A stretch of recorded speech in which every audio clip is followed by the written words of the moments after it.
ఇది toll gate. ఇక్కడంతా ఎండ ఇక్కడ ఏమి చేసింది. ఇక్కడ టోల్ గేటు. ఇక్కడ ఏదైనా వస్తుంది గాడి. చెన్నై అయితేనే, మహారాష్ట్ర అయితేనే, ముంబై అవుతుంది. ఇది ఆలరీలో ఉంది, ధర్మపురం పక్కన. ఇక్కడ చాలా మంది వస్తుంటారు, పోతున్నారు. ఇదంతా తెలుగుదేశం అయితేనే కాదు. ఓటు ఏ పార్టీకి వేస్తావు?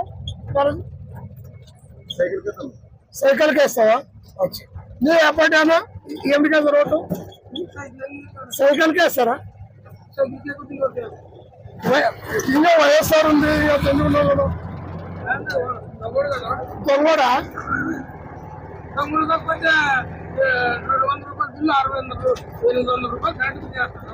కరెక్ట్, అది కూడా కరెక్ట్ అన్నమాట.